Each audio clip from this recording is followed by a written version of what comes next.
धारणा। कर्म ग्रंथियाँ और ज्ञान ग्रंथियाँ जो हम जानते हैं वे 10 हैं और जिनका हमें पता नहीं वे 98 ज्ञान ग्रंथियाँ हैं। नवद्वार का पिंजरा जामे पंछी पौन। नवद्वार तो हमें मालूम है और 10वां एक व्यक्ति, ये 10 जन प्रचलित इंद्रियां हैं। इन्हीं इंद्रियों के माध्यम से शरीर चलता है। ये इंद्रियां केवल भोग के रास्ते पर बढ़ा सकती है। ज्ञान के रास्ते पर बढ़ाने के लिए उन 98 ग्रंथियों को जगाना पड़ेगा। इसलिए अभी हम ज्ञान के क्षेत्र में बिल्कुल कोरे हैं। अनुभव हमें अवश्य हो सकता है। यदि आग के पास जाकर हाथ जल जाए तो इस जलने का अनुभव हो सकता है, परंतु ज्ञान के लिए तो उन ग्रंथियों को जागृत करना पड़ेगा और इन ग्रंथियों को जागृत करने के लिए इस क्रिया योग के मूल 3 आधार हैं। इन 3 आधारों के माध्यम से क्रिया योग द्वारा उन ग्रंथियों को जागृत किया जा सकता है। हम क्रिया योग को कैसे प्राप्त करें? एक गुरु यदि क्रिया योग को समझाएं तो कैसे?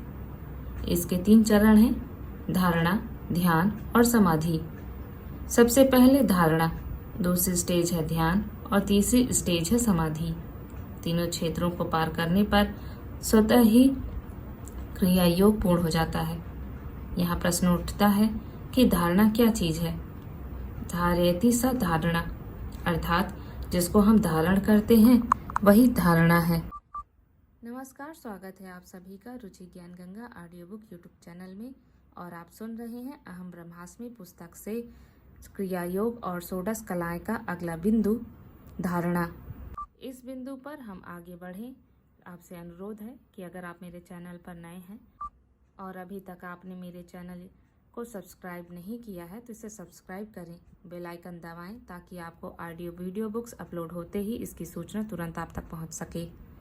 इसके साथ ही अपने दोस्तों एवं परिवारजनों में ऑडियो बुक्स और वीडियो बुक्स को शेयर करें। ऑडियो बुक्स को लाइक करें। अपनी प्रतिक्रिया हमें कमेंट सेक्शन में जाकर कमेंट करके अवश्य बताएं। तो आइए आज का आध्यात्मिक सफर अहम ब्रह्मास्मि पुस्तक से धारणा बिंदु पर आगे बढ़ते हैं। किसको धारण करें? धारण करने योग्य चीज क्या है? सापेक्षता में धारणा होती है। हम तेल में तेल मिला सकते हैं, पानी में पानी मिला सकते हैं, दूध में दूध मिला सकते हैं, पर पानी में तेल नहीं मिला सकते। वे तो अलग अलग ही रहेंगे। कबीर ने कहा है, जल में कुंभ, कुंभ में जल है, बाहर भीतर पानी। फूटा कुंभ जलदल ही समाना, यह तथ कहा गयानी। घड़े को नदी के अंदर डुबोया गया है, उस घड़े में भी पानी है। घड़े के बाहर नदी में भी पानी है। नदी का पानी अलग है जो बह रहा है और घड़े का पानी अलग है। जब घड़े को फोड़ेंगे तो उस घड़े का पानी नदी में मिलेगा और मिलना ही ज्ञान की चेतना है। शिष्य भी घड़ा है और गुरु नदी है जो प्रवाहशील है, पर दोनों के बीच में एक मिट्टी की दीवार है। घड़े को पहले फोड़ना पड़ेगा। उसमें जो रुका हुआ जल है, बासी पानी है, उसे उस प्रवाह में लीन करना पड़ेगा। अब घड़ा नदी के अंदर तो है और उस पानी की भी इच्छा हो रही है कि मैं नदी में मिल जाऊं, मगर बीच में एक रेखा है, बीच में एक पूरा पर्दा है जिसको माया कहते हैं। और जब हम माया को समाप्त कर देंगे तब अपने आप ही पूर्ण क्रिया की ओर अग्रसर हो जाएंगे। उस माया के आवरण को तोड़ने के लिए जिस क्रिया को धारणा किया जाता है उसको धारणा कहते हैं। और जब तक माया का पर्दा टूटेगा नहीं तब तक हम उस जल में जो प्रवाहमान है मिलेंगे नहीं। गुरु कहते हैं, मैं नदी हूँ जो बह रही है पिछले 10,000 वर्षों से, 20,000 वर्षों से, और इस नदी का प्रवाह पूर्णता की ओर है, 16 कला की ओर है, और मेरे तुम्हारे बीच में माया रूपी घड़ा है। तुम्हारा जल मेरा ही जल है, मेरा ही जल तुम में भरा हुआ है, परंतु वह बासी हो गया है। उस जल में अपने आप में पूर्णता नहीं है और इस घड़े का जल मुझ में मिलना जरूरी है। इसलिए शंकराचार्य जी ने उल्लेख किया कि किस सापेक्षता में वह जल और नदी का जल मिल सकता है। इसलिए धारण करने की क्रिया को इतना महत्व दिया गया है। देवता को शरीर में धारण नहीं कर सकते क्योंकि देवता कुछ होता ही नहीं। वह इसलिए कि जब बगलामुखी का दर्शन ही नहीं किया तो प्रामाणिकता के साथ बगलामुखी का चित्र नहीं बन सकता। जो चित्र उपलब्ध है वे प्रामाणिक हैं कि नहीं कह नहीं सकते, क्योंकि जिसने देखा ही नहीं वह चित्र नहीं बना सकता, और यदि बनाता भी है तो मात्र कल्पना से। इसलिए राम का चित्र है, कृष्ण का चित्र है, वो प्रामाणिक है कि नहीं यह नहीं कह सकते। हमने देखा नहीं, हमने सुना है, और जो सुना है वह सत्य हो यह आवश्यक नहीं है। इसलिए जिसको हमने देखा नहीं उसको शरीर में हम धारण नहीं कर सकते। धारण तो उसको कर सकते हैं जिसको देखा हो। इंग्लैंड में एक लड़की एलिस रहती है। आप उसको प्यार कर सकते हैं अगर जानते हैं तो, और जब उसको देखा ही नहीं तो आप उसको प्यार कैसे करेंगे। इसलिए जो कुछ देखा है वह धारण किया जा सकता है। गुरु को देखा है, इसलिए गुरु को धारण किया जा सकता है। हमें मालूम है वह बिल्कुल हमारे जैसा ही है, एक जैसा ही पानी है, समान धर्मी, उसका भी हमारे जैसा ही शरीर है, अतः उसको धारण किया जा सकता है।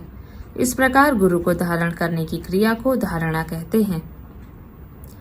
उस ध्यान तक पहुंचने के लिए, समाधि तक पहुंचने के लिए, उस सहस्त्रार तक पहुंचने के लिए गुरु को धारण करना आवश्यक है, और धारण संसार में केवल गुरु को ही किया जा सकता है।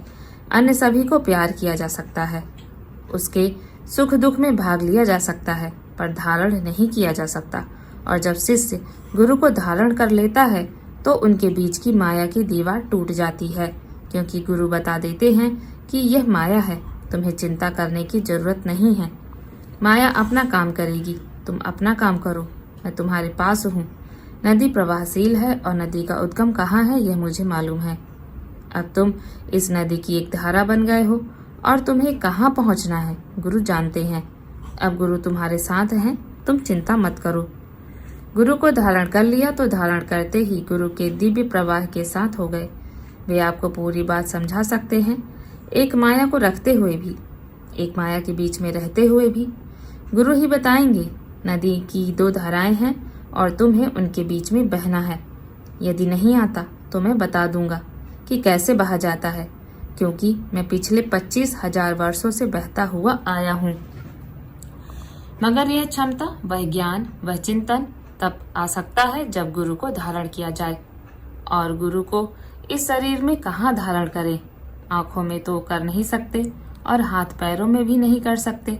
एकमात्र स्थान है तीसरा नेत्र, यानी थर्ड आई, जिसको हमारे ऋषियों ने आज्ञा चक्र कहा है। दोनों भावों के मध्य में भगवान शिव का चित्र देखेंगे तो पूरे नेत्र का चित्र बना हुआ है। इसी के ऊपर सिर में चोटी के पास छठी इंद्रिय है। दोनों भौतिक आंखों के बीच में जो स्थान है उस स्थान पर गुरु को धारण करते हैं। यह क्रिया योग का पहला चिंतन है, पहला चरण है, और गुरु को धारण किया जाता है गुरु के प्रति अटैचमेंट पैदा करके। जो घड़े का जल है वह प्रयत्न करे, नदी तो प्रयत्न कर रही है, घड़े का जल भी उसमें प्रयत्न करे, बीच की दीवार को तोड़ दे, और यदि नहीं टूटता तो 500 वर्ष भी घड़ा घड़ा ही रहेगा और तुम एक ही कला में रहोगे। इस पहली कला से सीधा 16वीं कला में छलांग लगाने के लिए यह जरूरी है, सबसे पहले पूरा शरीर क्रिया योग में बने, और उसकी पहली शर्त धारण करना है। और धारण उनको करना है जो तुम्हारे गुरु हैं, वे जो तुम्हें डांट भी सकते हैं, पुचकार भी सकते हैं, तुम्हें गाली दे भी सकते हैं और क्रोध से लात भी मार सकते हैं, पर किसी दूसरे को लात मारने नहीं देंगे। वे ही गुरु कहलाते हैं। तुम अगर मेरे शिष्य हो तो मैं तुम्हें डांट सकता हूँ, भला बुरा कह सकता हूँ, पर कोई दूसरा तुम्हें भला बुरा कहेगा तो मैं उसकी आंखें नोच लूंगा। धारण हम उसको कर सकते हैं जिससे हम परिचित हैं, जो हमारे सामने आदर्श हैं, जो हमसे महान हैं, हमारे मन में जिनके प्रति आदर है और जिनसे हम एकीकृत हो गए हैं। और यह स्थिति बनती है 2 तत्वों से। एक तथ्य स्पष्ट कर रहा हूँ कि गुरु कोई नारायण दत्त श्रीमाली ही नहीं है। गुरु अपने आप में उस परंपरा का एक सूत्र है जो आज से 40 पीढ़ियों पहले थी। आज मैं हूँ, कल कोई और होगा। गुरु तो एक प्रतीक है, पर गुरु और शिष्य अपने आप में समाप्त नहीं हो सकते। काल कभी समाप्त नहीं होता और व्यक्ति भी कभी समाप्त नहीं होता, केवल शरीर और देह समाप्त होते हैं। और फिर यदि आप में ताकत है तो इस देह को भी आप अक्षुण्ण रख सकते हैं। इस देह को भी अत्यधिक सामर्थ्यवान बना दे तो यह देह समाप्त नहीं होगी। यह देह भी एक नवीन रूप धारण कर सकती है। यह कोई कठिन कार्य नहीं है। आवश्यकता इस बात की है कि उस अमृत तत्व को प्राप्त करने के लिए हम गुरु को धारण करें। और गुरु को धारण किया जा सकता है 2 तरीकों से। उन तरीकों को कहते हैं सेवा और समर्पण। केवल होठों से बोलने से या गुरु को मिठाई खिलाने से उन्हें कोई धारण नहीं कर सकते, और गुरु 5 करोड़ रुपए देने से भी नहीं आ सकते। इसके माध्यम से गुरु धारण नहीं हो सकते। गुरु स्वयं धारण होते ही नहीं है। गुरु को तो शिष्य धारण करता है सेवा के द्वारा। जिस चीज की गुरु को आवश्यकता है उसकी पूर्ति की जाए वह सेवा कहलाती है। गुरु को प्यास लगी है और गुलाब जामुन की प्लेट रख दे, गुरुजी लीजिए खाइए। बेशक ये कीमती चीज है पर इसकी इनको जरूरत नहीं है। यदि उनको जरूरत पानी की है तो आप उनको पानी ही दे। गुरु को किस बात की आवश्यकता है? एक शिष्य का यही मूल चिंतन होना चाहिए। यदि गुरु में स्वार्थी तत्व है तो वे गुरु हो ही नहीं सकते। अगर गुरु हैं तो आप इस बात को ध्यान रखें कि उनकी आंख के नर्तन को आप समझें और सीखें कि गुरु को किस चीज की जरूरत है। गुरु नहीं भी बोले, हो सकता है संकोच बस नहीं बोले। एक गूढ़ तथ्य है पैर दबाना, और यह अपने आप में सामान्य प्रक्रिया नहीं है। ऐसे सैकड़ों साधु सन्यासी हैं जो अपने पैरों को स्पर्श नहीं करने देते, क्योंकि गुरु के पैरों को स्पर्श करने का तात्पर्य है कि गुरु के पास जो भी शक्ति है, जो भी तपस्या का अंश है, उसे प्राप्त करना। इसलिए वे अपनी तपस्या को अपने आप में पूंजीभूत रखने की वजह से अपने पैरों को छूने नहीं देते, और अगर शक्ति है पर विस्तृत ना करे तो वे गुरु हो ही नहीं सकते। गुरु का अर्थ है देना। सेवा ले और अपनी सामर्थ्य और शक्ति को दे। यदि गुरु आपसे पानी का गिलास मंगाकर पीते हैं तो निश्चय ही कुछ तपस्या का अंश आपको प्राप्त होता ही है, और इसलिए गुरु संकोचवश काम नहीं सौंपते शिष्य को, परंतु शिष्य उनकी आंख की नर्तन देख यदि समझ ले कि गुरु को किस बात की आवश्यकता है, उसी पूर्ति करने को सेवा कहते हैं। मैं बिल्कुल सरल और सामान्य सी भाषा में उस क्रिया योग को समझा रहा हूँ। ब्रह्म, माया, चिंतन जैसे जटिल प्रश्नों में मैं नहीं उलझा रहा हूँ, क्योंकि क्रिया योग को समझाना अपने आप में अत्यंत जटिल है। बिना उस क्रिया में उतरे उसे कोई समझ भी नहीं सकता, और उस प्रक्रिया में उतार सकते हैं केवल गुरु। इसलिए पहले आवश्यक है गुरु सेवा, और सेवा ही आगे चलकर समर्पण बन जाती है। जब सेवा करते करते व्यक्ति की स्टेज ऐसी आ जाती है कि उसको अपना भान नहीं रहता, तो वही अपने आप में गुरु को समर्पित हो जाता है। उसका शरीर, उसका चिंतन, उसका विचार, उसका धन, उसका मकान, सभी कुछ अपने आप गुरुमय हो जाता है। मैं भी उसी रास्ते से बढ़ा हूँ जिसका मैं उल्लेख कर रहा हूँ। यदि मैं यह सलाह दे रहा हूँ तो मैंने भी उस सेवा और समर्पण के मार्ग पर पांव रखा होगा। उस सेवा में मैंने भी 25 कदम भरे होंगे, और फिर समर्पण में 50 कदम भर के ही धारणा तक पहुंचा होऊंगा। रास्ता तो एक ही है, और उस रास्ते पर चलकर यदि मैंने धारण किया है तो यह बिल्कुल प्रामाणिक रास्ता है, क्योंकि यह बिल्कुल अनुभव गम्य है, और केवल इसी के माध्यम से, जिसको हम सिद्धाश्रम कहते हैं, वहां पहुंचा जा सकता है। सेवा और समर्पण के माध्यम से ही गुरु को धारण किया जा सकता है। हाँ, समय अवश्य लग सकता है, केवल 5 घंटे या फिर 500 वर्ष। यह तो निर्भर है इस पर कि आपकी सेवा किस स्तर की है, स्वार्थमय सेवा है या पूर्ण निस्वार्थ सेवा है। और जब गुरु धारण हो जाते हैं तब व्यक्ति अपने आप में गुरुमय हो जाता है। जिस प्रकार से शादी का तरीका अलग है, संतान पैदा करने का तरीका अलग है, तो धारण करने का भी तरीका एकदम अलग है। इस रास्ते को अपनाना ही पड़ेगा, और यह इतना आसान है कि इसके लिए यह भी कोई जरूरी नहीं है कि गुरु आपके निकट हो। यदि आप अपनी जगह पर हैं और गुरु के प्रति चिंतन है तो यह भी सेवा है। गुरु के पांव दबाने से ही सेवा होती है, यह कोई जरूरी नहीं।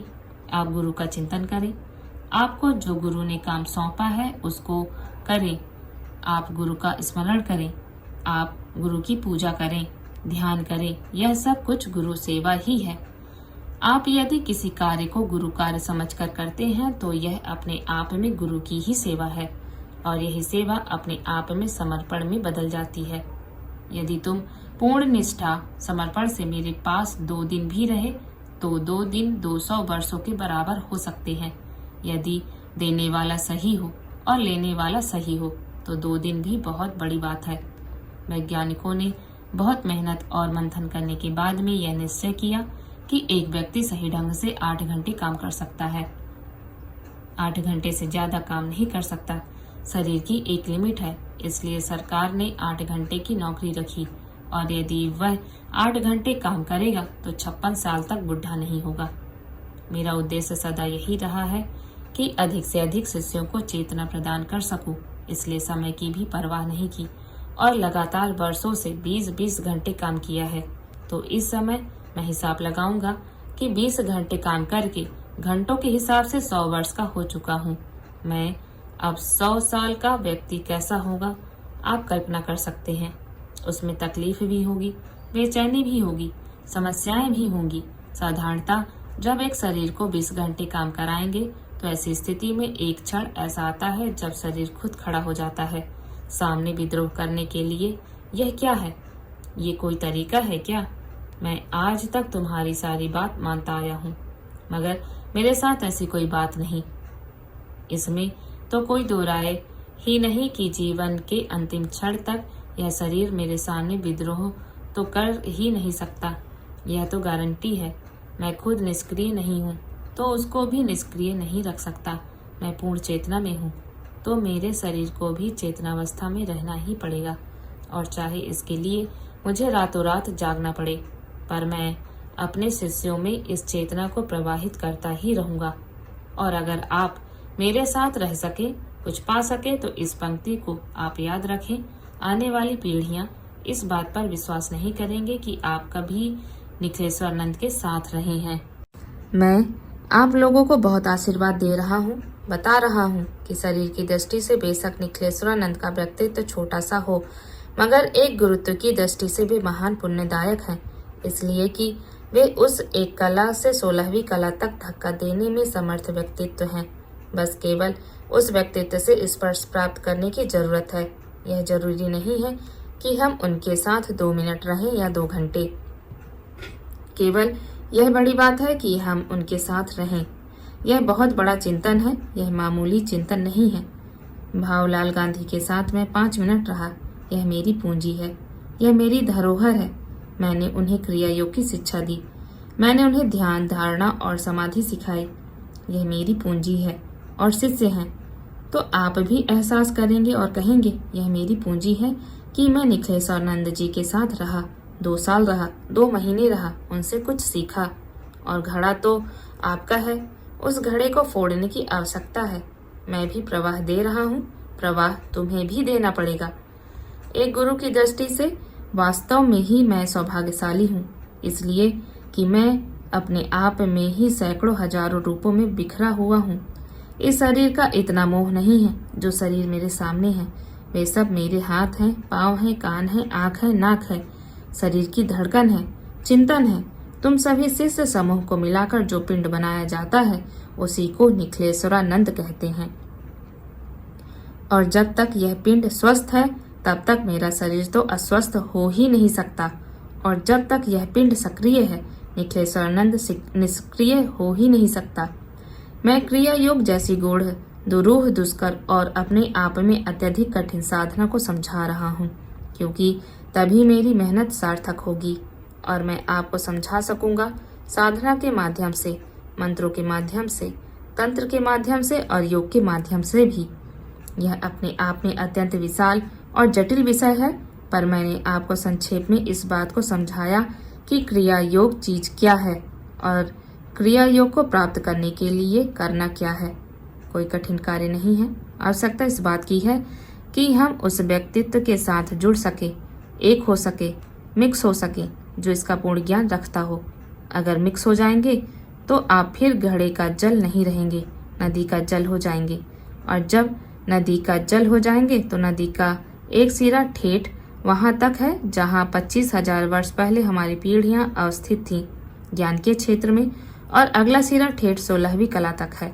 फिर कहीं आपको कोई व्यवधान, कोई परेशानी, कोई चिंतन व्याप्त नहीं होगी, लेकिन आवश्यकता है उसमें मिलने की, और इसके लिए माया के आवरण को तोड़ना ही पड़ेगा। निश्चित रूप से उस गुरु से एकाकार होकर अपने आप में उन्हें धारण करना पड़ेगा, क्योंकि क्रियाशील आपको होना है, यह क्रिया पक्ष आपको करना ही है। क्रिया योग आपको सीखना है, क्रियात्मक पक्ष आपका है, तो आपको धारण करना पड़ेगा। गुरु जबरदस्ती आपके तीसरे नेत्र में धारण नहीं हो सकते। आपको खुद ही इस बात के लिए बढ़ना पड़ेगा। समुद्र अपनी जगह पर ही है। नदी खुद गंगोत्री से तरंगित होती हुई दौड़ती हुई समुद्र से जाकर मिलती है। समुद्र जाकर नहीं मिलता, उस नदी को जाकर मिलना है। समुद्र में एकाकार होना है, उसे अपने चिंतन में, अपने विचार में धारण करना है। और गुरु शिष्य का यह तो संबंध है, वह एक पिता और पुत्र का संबंध है, एक हृदय और एक शरीर का संबंध है। शंकराचार्य को बहुत परिश्रम करना पड़ा था, अत्यधिक तनाव उनको भोगना पड़ा था। उसके सामने सिद्धाश्रम का एक मार्ग, एक रास्ता, एक मार्गदर्शन था।